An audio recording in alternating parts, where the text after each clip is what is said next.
ओम नमः शिवाय। साल 2025 में आंवला नवमी किस दिन मनाई जाएगी?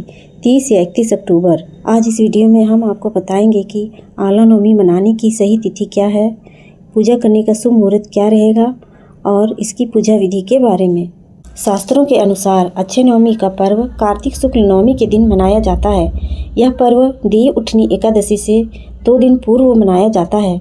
ऐसा माना जाता है कि अक्षय नवमी के दिन ही सतयुग का आरंभ हुआ था। अक्षय नवमी को सत्य युगादि के नाम से भी जाना जाता है तथा यह दिन समस्त प्रकार के दान पुण्य संबंधित कार्यों के लिए बहुत महत्वपूर्ण माना जाता है।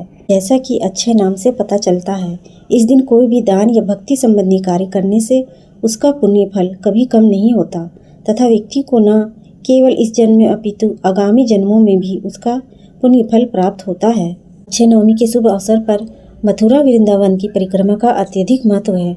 सत्य युग आदि के पावन दिन पर अक्षय पुण्य अर्जित करने हेतु हजारों भक्त मथुरा वृंदावन की परिक्रमा करते हैं। पौराणिक मान्यता के अनुसार भगवान श्री कृष्ण ने वृंदावन गोकुल की गलियों को छोड़कर मथुरा प्रस्थान किया था।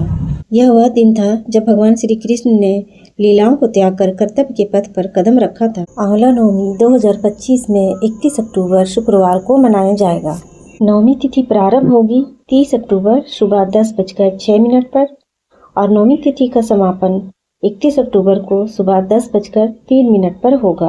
क्योंकि 31 तारीख को उदय तिथि है, इसीलिए शास्त्रों के अनुसार इसी दिन व्रत और पूजा का विधान माना गया है। अक्षय नवमी के शुभ योग। इस अक्षय नवमी पर कई दुर्लभ और पुण्यकारी योग बन रहे हैं। सबसे पहले वृद्धि योग बन रहा है जो 31 अक्टूबर की प्रातः 6:17 पर शुरू होगा और रात भर प्रभावी रहेगा। यह योग समृद्धि और उन्नति देने वाला माना जाता है। इसके साथ ही पूरे दिन रवि योग का भी संयोग रहेगा, जिसमें किए गए कार्य सफल होते हैं और माँ लक्ष्मी की विशेष कृपा प्राप्त होती है। प्रातः 10:03 से शिववास योग भी रहेगा, जो पूजा पाठ और शुभ कार्यों के लिए बेहद फलदायी होता है। अक्षय नवमी की पूजा विधि। सूर्योदय से पहले उठकर स्नान करें और साफ सुथरे वस्त्र धारण करें।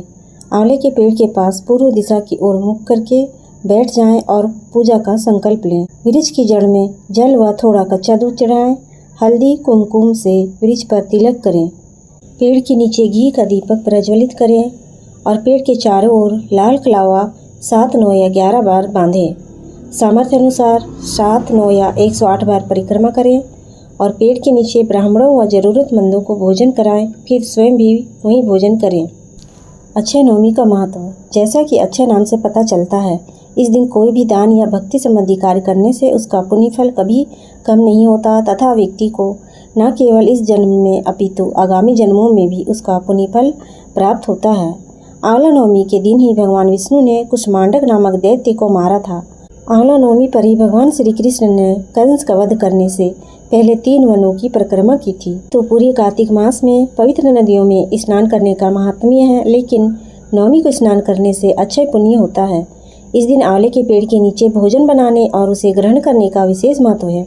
इससे उत्तम स्वास्थ्य मिलता है और सकारात्मक ऊर्जा का संचार होता है। अक्षय नवमी के शुभ अवसर पर मथुरा वृंदावन की परिक्रमा भी की जाती है।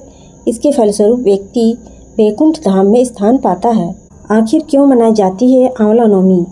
आंवला नवमी को अक्षय नवमी के नाम से भी जाना जाता है और इस शुभ दिन पर भगवान श्री कृष्ण ने अपने कर्तव्यों को पूरा करने के लिए वृंदावन से मथुरा की यात्रा की थी और यही वह दिन था जब सतयुग की शुरुआत हुई थी।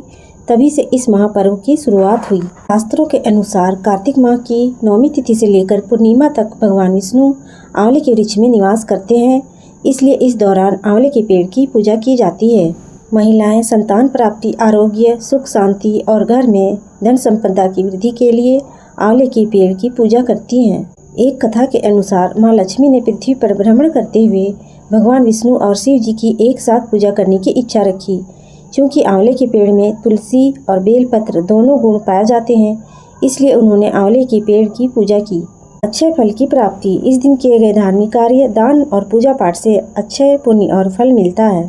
आंवला नवमी पर करें इन मंत्रों का जाप। ओम नमो भगवते वासुदेवाय और ओम धात्रे नमः मंत्रों का जाप करना चाहिए। इन मंत्रों का जाप करते हुए आंवले के पेड़ की परिक्रमा करने से भगवान विष्णु और माता लक्ष्मी की कृपा प्राप्त होती है और जीवन में समृद्धि आती है। नमो भगवते वासुदेवाय। यह मंत्र भगवान विष्णु को प्रसन्न करने के लिए विशेष रूप से लाभकारी माना जाता है। ओम धात्रे नमः। यह आंवले की पेड़ की पूजा के समय जाप करने से दोगुना लाभ मिलता है और धन लाभ होता है।